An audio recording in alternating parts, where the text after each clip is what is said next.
What's good, y'all?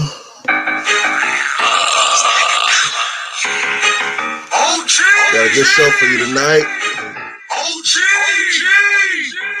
Got a lot of things to discuss, especially about the state of boxing, the things that's going on.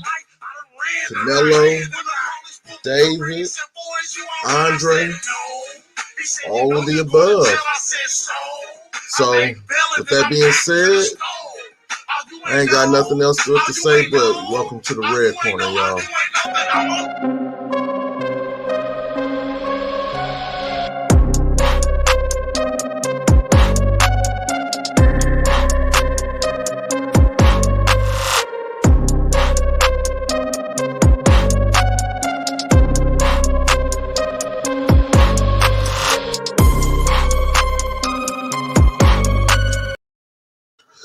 Like I said, everybody, welcome to the Red Corner. We got a lot to discuss tonight, especially all the things that's going on in the state of boxing and the world of boxing and everything else in between. For one, I want to give a big shout out to Mr. Canelo Alvarez on his impressive win over Caleb Plant over the weekend. He did his thing. You know, I was torn with that fight. Some days I was like, Caleb can win. He just has to do it by decision. He ain't going to be able to knock him out. And then some days I was like, Canelo, you might have to put him away in the 10th or 11th because of how this man boxes. So all around, can I say I was wrong? Can I say I was right? I don't know. All I know is it was a phenomenal fight. I take nothing away from Caleb Plant because he's a world-class fighter. It's just sometimes there's levels to it. There's fighters who are just so far and ahead of everybody else that there's nothing you can do. There's nothing that you can do. I don't think there's anybody currently fighting who can actually hold a candle to Mr. Canelo Alvarez. Mr. Canelo Alvarez, Saul, from what I was told from patrons of the fight, were that he had Caleb in the corner throwing up between the rounds because of the body shots that he was taking. And I was thinking to myself, he had to be hitting him with the fury of God in order to hit him that hard. That's some hard hitting. Now, I think that Caleb, he could bounce back from this because there's no shame in losing to somebody like Canelo. There's no shame in that whatsoever. For those people that are out here classifying Caleb as a bum or anything of the sort, they don't know what they're talking about. This is a debate that happens between people who know the sport of boxing and then just the casual fans. The O means nothing. It's just how you perform. And the performance that Caleb put on, I can say, if I had to give it a letter grade, I would have to give it a B+. You'd be like, dang, a B+? He lost, though. And I'll tell you, he lost, but in the throes of the competition, he lasted a lot longer than a lot of other people did in the same ring with Canelo. He lasted 11 rounds. 11 rounds. That's a lot longer than everybody else has even lasted. The only other two people who have lasted longer in the ring with this man were Triple G and Floyd Mayweather. That's pretty much it. So to discredit Caleb is going to be kind of disrespectful. And I'm not on that disrespect train. I like to give everybody their flowers while they're still here and call it down the middle the way it should be. And I can honestly say I would still watch Caleb Plant fight. Anybody says otherwise, they're lying to you. They're just a flat out liar. Because the blueprint is actually out there on how to beat Canelo. It's just he couldn't utilize it all the way. He couldn't put it together in a way to where it was going to benefit him the most. Yes, he did what I said. Keep him away from you at all costs. Stick behind your jab, stick and move. He did that. He did that, but it was like he took rounds off. And in a boxing match against somebody like Canelo Alvarez, you can't take rounds off. You do that and you put yourself in danger. You put yourself in the proverbial danger zone. And I believe that's what Caleb Plant did. He put himself in the danger zone. And he had an uphill battle from there.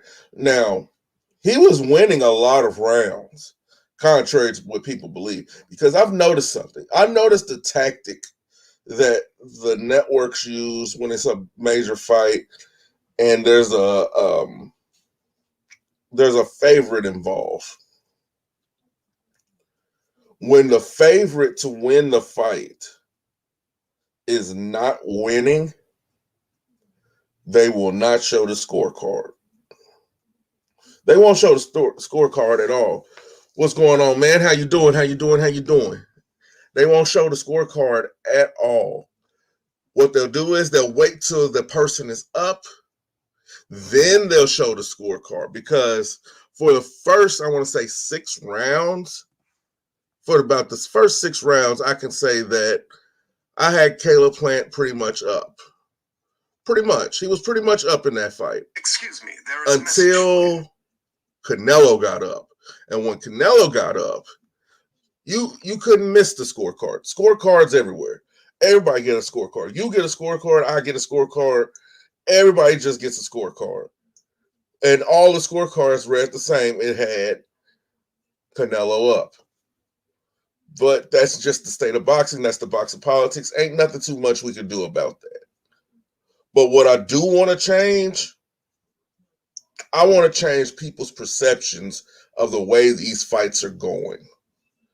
That's what I want to do. It's not so much of an education thing. It's not so much of a boxing aficionado thing. It's just being fair. Being fair. Because that's something that's missing from boxing. The fairness of it.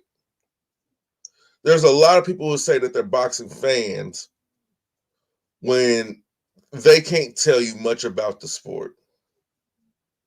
They can't tell you what an actual jab or a straight looks like. They can't tell you that.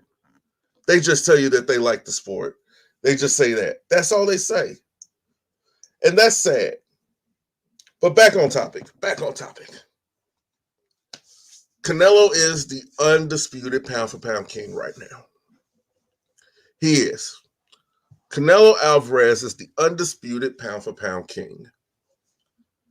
You could throw out names like Gervonta, Josh Taylor, Earl Spence. You could throw out Bud Crawford. You could throw out these names. But Canelo is the undisputed pound-for-pound king. There's no way around it. No way around it. And a little tidbit for you. He's just done something that the mythical Floyd Mayweather hasn't done. That's become undisputed. Canelo is undisputed. Floyd Mayweather was never undisputed. Ever. So when we look back on history between these two fighters, just because Canelo lost to Floyd Mayweather, when Canelo was younger, a younger fighter, can we hold that against him when we try to measure the scales and everything? Because I hold the title of undisputed dearly. I hold that title dearly to me. So, can we put Canelo above Floyd Mayweather? Can we put Canelo Alvarez above Floyd Mayweather? It's an interesting debate. Very interesting debate. And I don't know. Like I was never really big on Floyd to begin with. I wasn't. I haven't really been big on Floyd. But I can never deny the man's career. Now, one thing that I can say that I give Floyd credit for over Canelo is his resume, actually. Is his resume. I mean, does Canelo have an Oscar De La Hoya? Does he have a Manny Pacquiao? Yes, he has Miguel Cotto. He does have Miguel Cotto. Does he have a Madonna? I mean, does he? It's up for discussion. It is up for discussion. It's who had the actual better career. And when we place these fighters, when we place these men on these Mount Rushmore as far as with accomplishments, who will be in the front and who will be in the back? Because right now, as it stands, I have to have Canelo ahead of Floyd. Yes, it sounds like kind of contradictory from what I just said, but accomplishments matter just like resume matters. Floyd was never undisputed, like I said. So, I mean, y'all be the judge. Y'all be the judge. Y'all let me know if I'm tripping, all this different type stuff. The line is open for that, just in case you want to hop in. It's open, like I said. Because I really want to hear other people's opinions on this because it's an interesting topic. Next order of business. Mr. Andre Ward. Andre Ward. SOG, Son of God. One of the last of the greats. One of the last. It seems to me that there's an issue between him and Mr. Saul. It's almost like he used Caleb Plant almost as a proxy in that fight to see how it would go between him and Canelo. I think it was a bad decision because there's only one Andre Ward. Just like there's only one Caleb Plant and there's only one Saul. You can't infuse Caleb with the same attributes and the same skills as an Andre Ward and hope that it will work because he has to do what's best for him. If anything, I think it's about time for Andre Ward to get back into the gym. I think it's about time for Andre Ward to have one last go, one last fight, one last hurrah. And I think it should be against Canelo. I mean, because there's been a lot of talk going on over, the past several years. They've been talking through the grapevine or whatever, talking about, who would win? Canelo, Andre Ward. Canelo, Andre Ward. Andre Ward, Canelo. Who was better? Who had a better resume? Who had this? Who had that? Who had this? Who had that? I think it's time to put up. I think it's time to knuckle up. I think it's about time for these two men to meet because it's coming to an impasse. Because there's too many different people talking. This is just my opinion. There's too many people talking for Andre Ward instead of Andre Ward talking himself. I may be wrong. I may be wrong about this. And if I'm wrong, Lord, forgive me. Andre Ward, forgive me. Please forgive me. But is it about time for you to show the difference in the levels to this? Because what's been said since Saturday night is there's levels to this. There's levels to this. There's levels to this. So how do we know exactly what level Canelo's on until he faces somebody who's been at the pinnacle? Because last time we seen somebody at the pinnacle when they faced Canelo, Canelo lost. Honestly, if you want to be truthful, Canelo technically has 2 losses. But we're gonna let that other one slide because of boxing politics. We're gonna let it slide. But Andre Ward, Canelo Alvarez, I think it's a out of boxing. How long has he been? He's been out for a good 5, 6 years, 6, 7 years, something close to that. It would take a lot. It would take a lot to get him back in shape. I'm not going to say back in shape because the man is in really good shape. Excuse me. I'm talking about like boxing shape. It would take at least a year. At least a year. At least a year. At the most, a year and a half. And I'm pretty sure Saul would wait that. I'm pretty sure he would. Because I would. But the thing is, if you let Andre Ward get back in pristine condition, pristine boxing condition, because there's a difference. Pristine boxing condition. If you let Andre Ward do that, would you be willing to take that fight? Would you be willing to risk it all just for one night and one night only? It's a valid question. It's a deep question. And I don't have an answer for it. I don't have an answer for that. Because ring rust is real. Ring rust is real. If you don't think ring rust is real, look at the fight between Mikey Garcia and I forget the man's last name. Forgive me for that. But ring rust is real. Ring rust can get you hurt. Ring rust can get you beat. So is a year ample amount of time? Yes. Is a year and a half ideal? Yes. Beat him, Andre been out for too long. See, that's the thing. Ring rust. But at the same time, you have to take into account the heart of a champion. The heart of a champion. Heart is what makes you get up off that mat.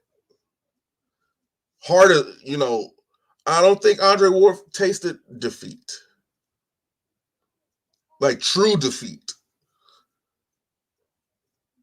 I don't know if Canelo could give it to him. He probably could. Like, this is just me being hyperbolic right now. Is there a situation where Andre Ward could win? Absolutely. Absolutely. There's plenty of situations. All it takes is just one punch. And see, the thing that, we can actually take a deep dive in and look at Canelo on is when this comes to his opponents, none of them really have had power to knock him out, except for Triple G. Triple G was about the only one he's faced recently who's had the power to knock him out. And if you noticed in those fights, once Canelo got a taste of that power and he seen how real it was, Canelo was on his bike. Boy was doing the moonwalk almost the entire fight. But Saul fans don't talk about that. They don't talk about that. They say that was just a masterful performance. He did what he was supposed to do. But when the tables are turned, that dude's running, he's ducking, and he's in the ring, he's scared, all this stuff. Why didn't Canelo stand there and swab with him? Why didn't he sit there and trade blows with him? And one thing I do know, SOG had a little bit of power. He had a little bit of power. He had enough power to put you away. And he had an IQ, know when to try to finish you. That's something that Canelo hasn't faced yet, for real. He hasn't faced a finisher. He hasn't faced anybody with pop recently.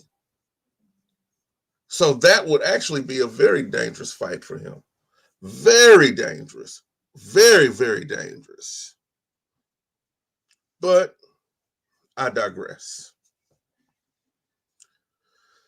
There's very few things in the sport of boxing that I enjoy.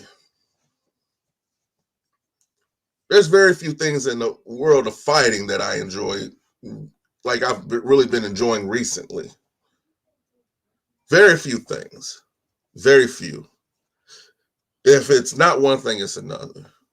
Fighters pulling out, fighters saying that they're not going to do this, they're not going to do that, they're not going to do this, they're not going to do that. And then I seen a UFC fight this weekend. Kamaru Usman. Man got heart. Man's a champion. And he just fights whoever's in front of him. Now, why am I bringing this up? Why am I bringing this up? I bring this up because, you know, there's supposed to be a fight going on in December between Mr. Jojo Diaz and Mr. Devin Haney. I don't really care for Jojo too much. I'm not even going to lie to you. I don't care for that boy too much. It's nothing personal. It's nothing personal. It's strictly professional, all in the sport of boxing. I don't care for him too much. He's too much of a duck to me. He really is a duck to me. So they're supposed to be fighting. They're supposed to be fighting later on this year. They're supposed to be fighting in December.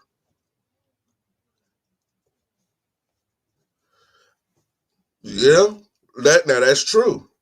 That's true. But back to the JoJo and Devin. It's hard for me to believe that JoJo is going to fight anybody. It's hard for me to believe that Jojo Diaz is going to hop into the ring, hop on the apron, hop on and just do anything. It's hard for me to believe that. You may be like, Polo, why? Dude's a champion. He's earned the right. He earned. No, stop. Shut up. You sound stupid. For the past year and a half, almost 2 years, every time this man has had an assigned fight, he's pulled out. He's pulled out of all of them. All of them. All. ALL. All. This fight was supposed to bend and happen. They're each other's mandatories. What did he do? Pulled out. He chose to fight Ryan Garcia rather than Devin Haney. What happened to that fight? A mysterious hand injury and a mysterious surgery. But that was on Ryan Garcia's side. I'm starting to think that these guys like being boxers in name only. Just boxers in name only. They like the fame. They love the money, but they don't like the physicality. They don't like the actual work that goes into and involved in boxing. I'm starting to think that a lot of these guys are just a lot of glorified pretty boys. Just, they rather take the Instagram pictures. They rather hit the speed bag on Instagram, on Facebook, whenever there's a camera around. They love the camera. They love the camera. But they don't like those flashing lights that's in the ring, on the side of the ring. They don't like it when it's a chance that they might lose. But here's the thing about boxing. Any man with two hands has a chance.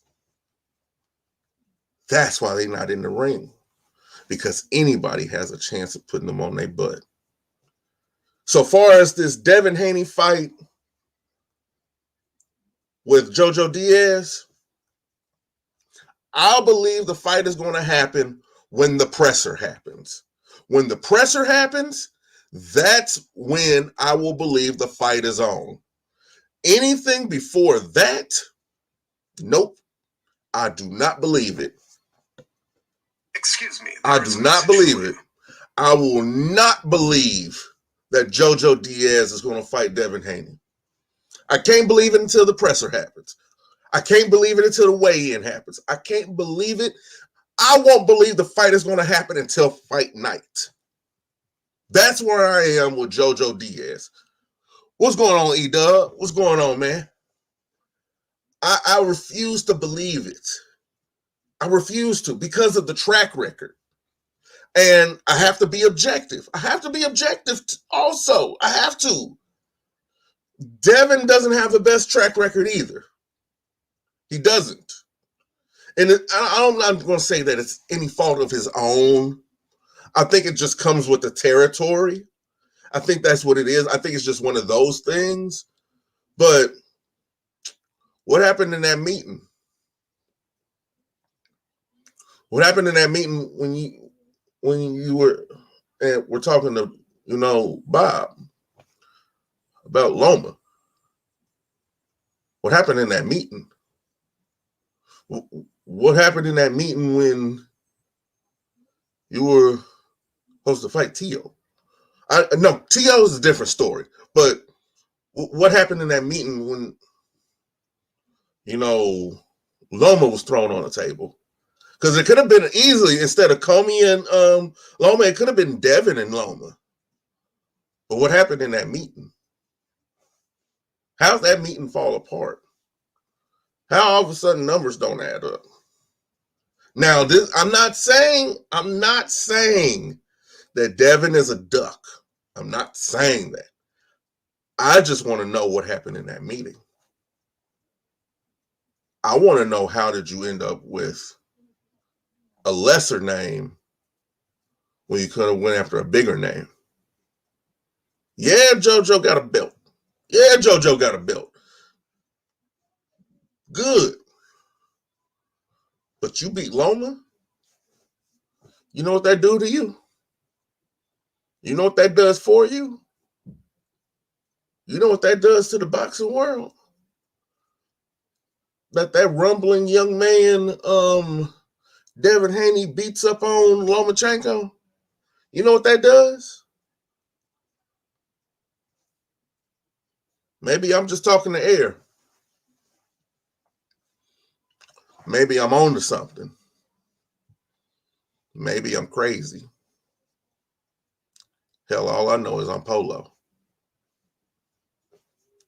That's just one thing, though.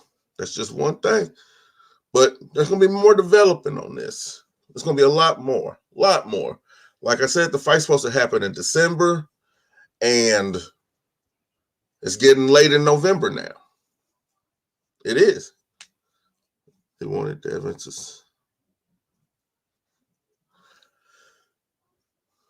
I can talk to you about that. I can talk to you about that. I don't think it's because they wanted him to sign to Top Rank. I think it was more so of a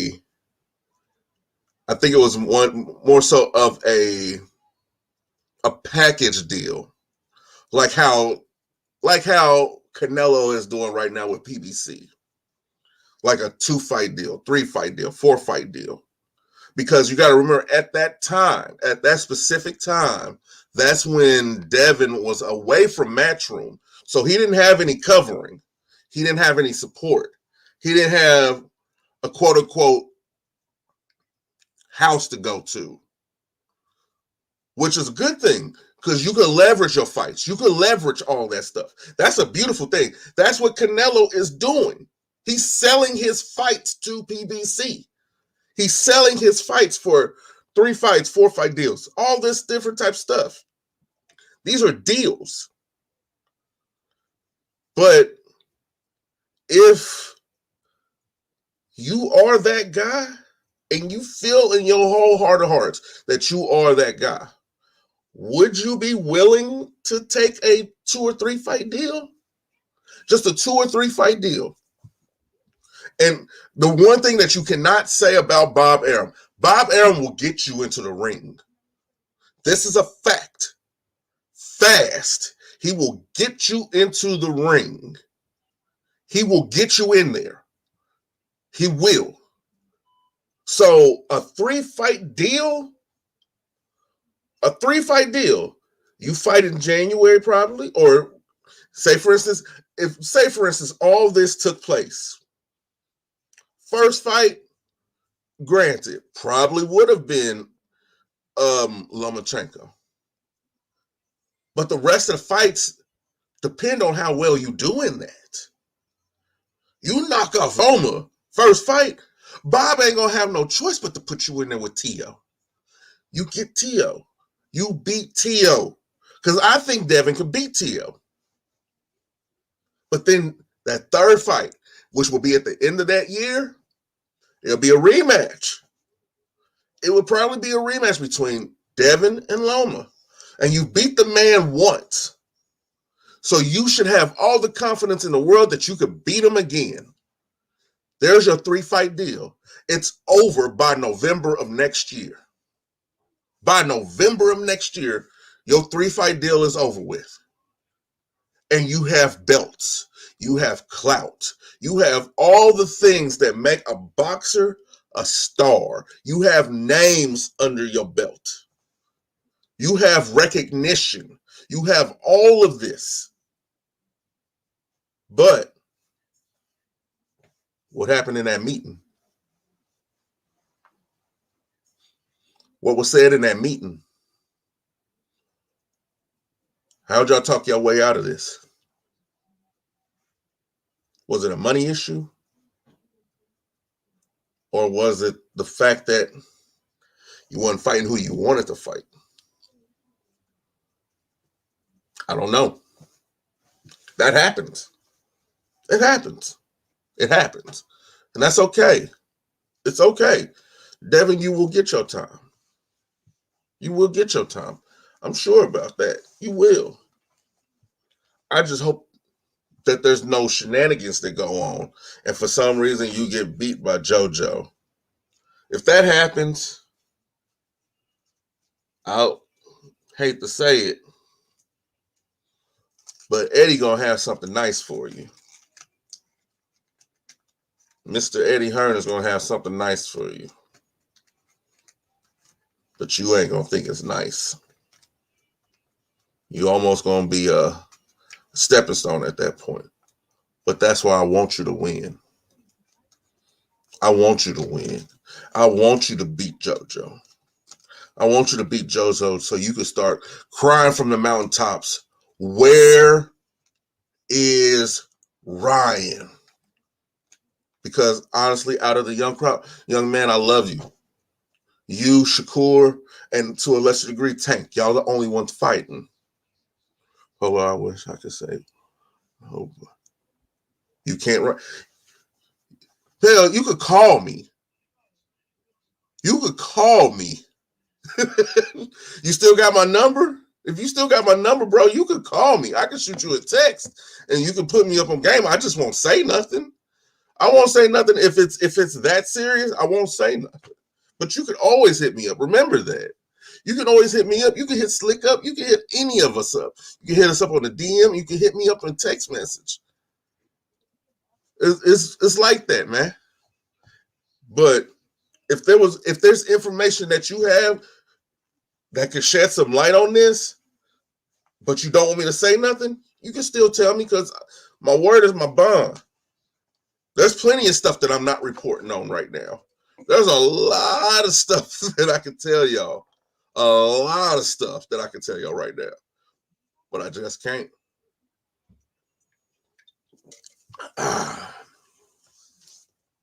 All right.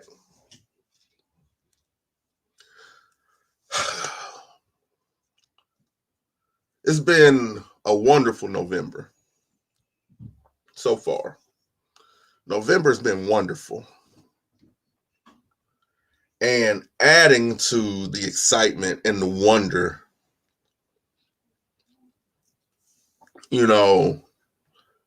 there's another fight coming up this weekend. Mr. David Benavidez. Behind the scenes stuff. Oh, it's not. Okay.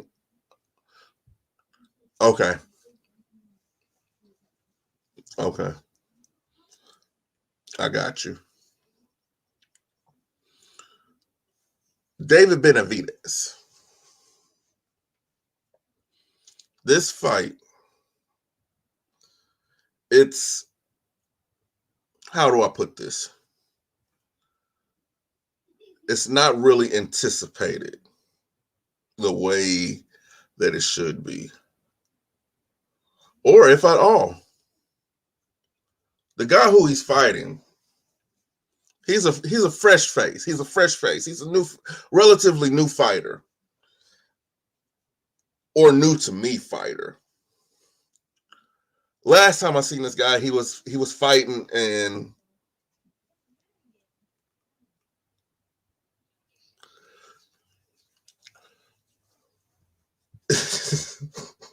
he did. You know how long David been calling out Charlo? He's been calling him out for a while now. He's been calling him out for a good while now. I don't think the fight's going to happen. The only way that this fight can happen is if the powers that be make it happen. Charlo. Charlo.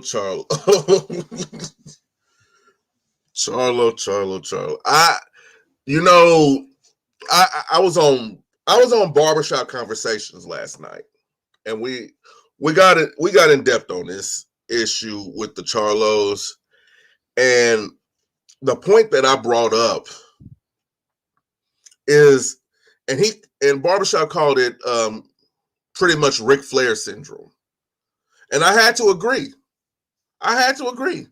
It's that point where two realities mix together. It's where you live your persona, your alter ego for so long that it becomes your reality. It becomes you. Like how actors, they get so enveloped into a role that when you see them out in public, they basically are that person. Like Heath Ledger. Heath Ledger, I don't think would have done what he done to himself if he didn't play the Joker. If he played anybody else, I believe he would firmly be on, solid ground, God's green earth right now. But certain things change you. Certain things change a man. Certain things change a woman. All of the above. When you have to have that hood nigga mentality 24/7, when you have to have that street life persona. Now, I'm not saying that that's what it is. I am not saying that. I can only go by what I see. And until I speak to these young men, I can only do that. I want to be proven wrong. I really would love to be proven wrong when I say these things, because these things are not coming from a malicious place. These are coming from a place of love, honestly, because I want to see all black men get paid. I do. I don't want to see no black man do anything to mess up their paper. I don't want to see that. But the things that are going on, this is just an opinion. They're more active outside of the ring than they are inside of the ring. It should have been no reason for us not to have another Charlo fight this year. There should have been no reason for there not to have been a rematch automatically set. Another rematch automatically set for Charlo versus Brian Castano, Charlo versus Jared Hurd, These fights should have been and happened. These fights are long overdue now. They're overdue now. And I hate to see a situation where the Charlos, Jamal and Jamel are going to become an afterthought. They're going to become an afterthought. Because what's going to happen when this current crop of welterweights decide to move up? You know, what's going to happen then? Because I believe they're not going to fight each other. I know they're not going to fight each other. Powers that be are saving folks. I'm not going there, Edo. I'm not going there because every man's decision is his own. Every man makes a decision on his own. Excuse me, which means every man has to live with the consequences of those actions. I don't think that anybody is going to really hold them accountable right now. It's sad. It may be the truth. I don't know. But like I'm saying, I don't want anything to happen to these brothers. I want to see these brothers I want to see both of them be undisputed. I want to see Jamel and Jamal knock out everybody they face. I want to see that. I want to see them getting in there and be real lions. Be lions. Be lions. Lions eat. That's what lions do. Lions kill, eat, shit, do it again. That's what lions do. I don't need to hear your roar. Roar after a kill. That's what lions do. They roar after a kill. I want to see you kill.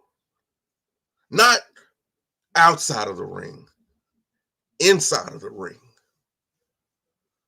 I want to see nastiness inside the ring. I don't want to see it outside the ring. I don't want to see it at a concession stand. I don't want to see it in a theater's aisle section or an arena's aisle section. I want to see that in the ring. That's what I want to see from these two brothers. Y'all claim lion. Y'all claim to be lions. Let me see it. I want to see it. Lions don't play with their food. They devour. That's what they do. And it's coming to where I'm starting to get this idea that boxing needs a sanctioning body. They need a commission over all aspects of boxing when it comes to rules, regulations, and things of that nature. That's what boxing needs. Just to stipulate the rules and guidelines on conduct and behavior that happens outside of training camp. Outside of training camp, because we understand when boxers are in training camp, they're some of the most disciplined people on earth. Got you. But what about those other 9 months? What about those other 9 months? Because average training camp is about what? 90 days? 90 days, 120 days? Something like that. What are you doing and how are you conducting yourself in that 8 to 9 months? I know that it's going to take the power away from a lot of boxers, and it's going to come down heavy on the good boxers, the people who have, good character. It's going to come down on them. It is. It always does. It always does. But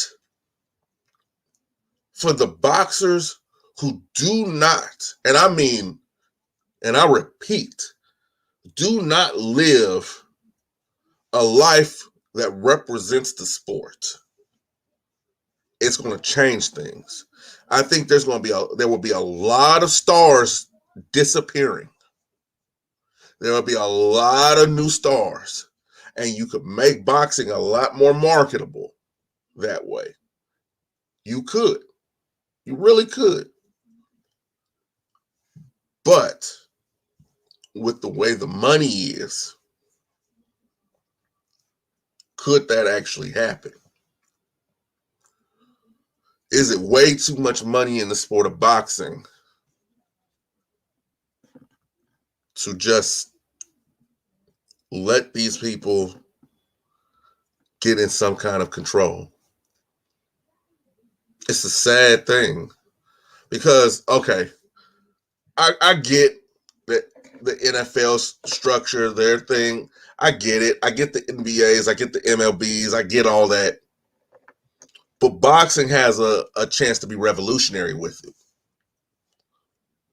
Either a board or one person can have undisputed power.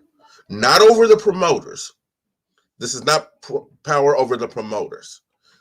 Take some of the power away from the promoters and put it into the boxer's hands and into the board's hands. Board handles discipline as far as the representation of the sport. Promoters just make the fights. Honestly, it's turned into a situation where boxers are working for promoters.